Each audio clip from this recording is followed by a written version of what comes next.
Babe Ruth thought he was the hardest pitcher to hit. Ty Cobb named him in his all-time team.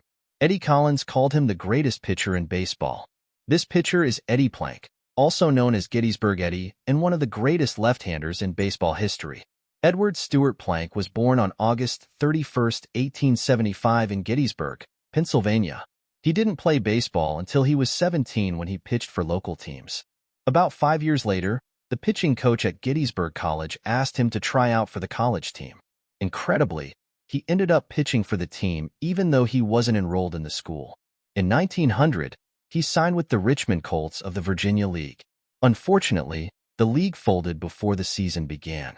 Frank Foreman, the former pitching coach at Gettysburg College, recommended him to Connie Mack of the Athletics. He signed with the Athletics and debuted the following year. Thus, unlike most players at that time, Plank skipped the minors and went directly from college to the majors. In his debut season, he had a 17-13 win-loss record. He also completed 28 of the 32 games he started. In 1902, he became a 20-game winner for the first time and led the Athletics to the top of the American League. Unfortunately, it was a year before the first World Series. It was also the era before league interplay existed, so the only time National and American League teams met each other was during the World Series. And Mack dreamt of pitting Plank, probably the best pitcher in the American League, against Giants' Ace Christy Mathewson. When the two teams met in the 1905 series, it was Plank versus Mathewson in Game 1. Plank pitched well, but unfortunately for him, Mathewson was on another level during that World Series. He pitched the first of his 3 complete game shutouts during the series. Plank also lost Game 4 to Joe McGinnity, 1-0. Plank actually pitched better than McGinnity, but his team's bats were silent and an Athletics error led to the game's only run. Only Chief Bender's win in Game 2 prevented a sweep, and the Giants won 4-1. In 1911, the Athletics met the Giants again in the World Series. Mathewson won Game 1, while Plank won Game 2. Unlike the 1905 series, though, the Athletics would hand Mathewson back-to-back losses in Games 3 and 4. The A's would win the series 4-2. The teams faced each other again in the 1913 series, which meant a rematch between Plank and Mathewson. In Game 2, Mathewson and Plank pitched shutouts for 9 innings. In the 10th, however, Mathewson singled in the winning run and the Giants won 3-0. In Game 5, however, Plank outdueled Mathewson 3-1 and clinched the series 4-1. It was the Athletics' 3rd World Series title in 4 years.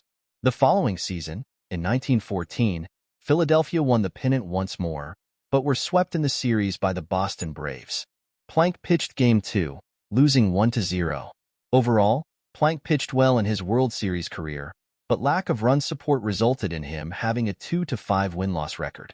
He had a 1.32 ERA and a WHIP of 0.878 in 54 2/3 innings in the Fall Classic. He also pitched complete games in the 6 matches he started. After the 1914 World Series loss, Connie Mack broke up his Athletics dynasty. He sold the contract of his best player Eddie Collins for $50,000 to the Chicago White Sox. There were rumors that Plank would be sold to the New York Highlanders. Instead, Plank signed with the St. Louis Terriers of the upstart Federal League. Plank pitched well and won 20 games for the 8th and final time in his career.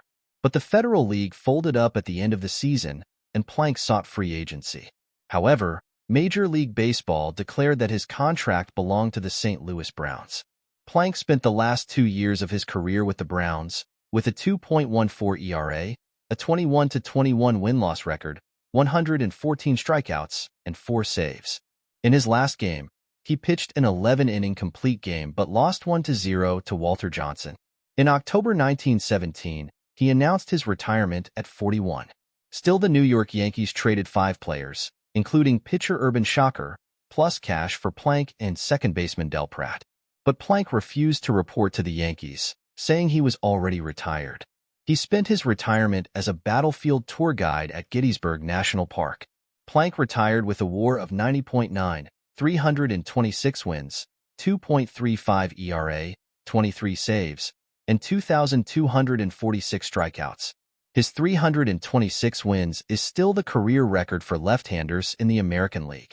Plank also had a 3.31 and a 3.30 ERA in his first 2 seasons, but had an ERA below 3 for the rest of his career. Incredibly, over the course of his 17-year career, Plank never led the league in any of the 3 pitching Triple Crown categories: wins, ERA, and strikeouts. He led the league, though, twice in shutouts and once in saves. Plank was known as a finesse pitcher with a good sidearm sweeping curveball. He also had a habit of talking to the baseball before he threw it.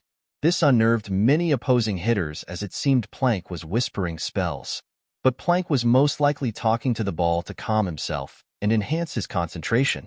This habit, along with long pauses on the mound, supposedly lengthened the games in which he pitched. When the Hall of Fame held its elections for the first time in 1936, Plank did not get any vote.